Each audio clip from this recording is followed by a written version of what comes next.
He's a guy that every team in the league, I know for a fact, every team in the league likes, because he's 6'11", 250-pound guy, high character, quality individual, and whatever minutes he gets, he plays his butt off. And so that equates. You know, most teams have their stars, and Jason doesn't have to be a star to play. He can actually play 5 or 6 minutes without getting a shot and not pouting. You know, it's, my God, that's a great skill. I mean, not everybody has that. You know, the Udonis Haslams of Miami. I mean, you can name guys out there that really are valuable players just because of that. They know how to play without the ball. You know, one night they might be 15 and 15, next night it might be 7 and 9, but they're still producing. How many bigs have got more talent than he does in this league right now? I don't know. I know Dwight Howard, but duh.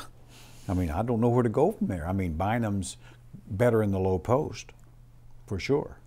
But, you know, Big Cuz is terrific facing 15, 18 feet, actually where he's best, in my opinion, because he's such a below the rim guy that he gets in trouble sometimes around the basket in a crowd. But yeah, I think if he's not a major star, it's his fault. I mean, he has the tools and everything, and I think emotionally he's made a lot of progress. And as you probably know, off the court he's easy to deal with, very personable and witty. You know, I mean, he's got a nice personality. I mean, there's a little Jekyll and Hyde there. The ball goes up and you see a little different, but a lot of it I love it because he's a competitor.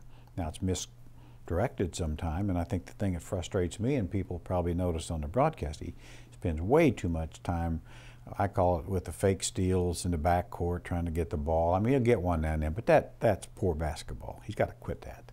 You know, just got to quit that. And on the defensive end, he should be a good defender. He's not. You know, he's terrific at taking charges, but overall he's not a good defender. And he's got to take a little more pride in that, not just, you know, I mean, eliminate the foul, move your feet, and don't use those great hands trying to steal balls all the time, just positioning. But can he do that? Of course. I mean, because, boy, it's all there. I think when you won 19 ball games, there's a lot of ways to improve.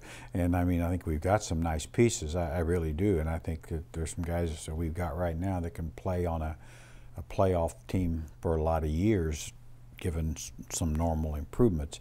Having said that, we probably got some that, no, you got to move on and all that. So we need more of a talent base. So what you're looking for in the draft is a guy who can have an impact on a team. And how many guys are there that can do that? I think it's a good draft for that. Now, how many stars are there in the draft? And that's always the issue.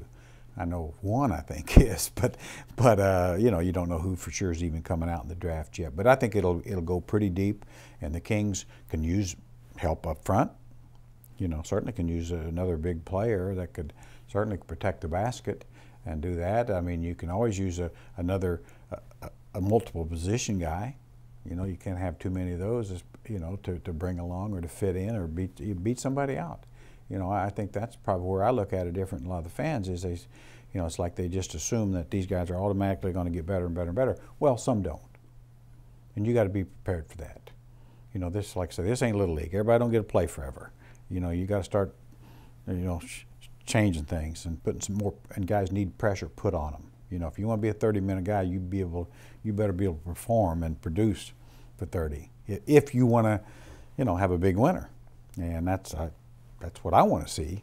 You know, I want to see another 55, 60 win team, and I think we've got some guys that are good enough to play big roles on a 55 winner team eventually, but we don't have enough. I think the only guy probably that can would be Chris Webber. I mean, he was the best player, and in my opinion, he had the most to do with making the team a big winner. Now, it's not, you know, I mean, to not discredit Vlade Divac or Peja or Bibby or Christie, any of those guys. I don't mean that. You know, I know people might see it. Hey, they're terrific. But basically, Chris at his best with, you know, 2 or 3 year period, he was one of the top 5 to 8 players in the world.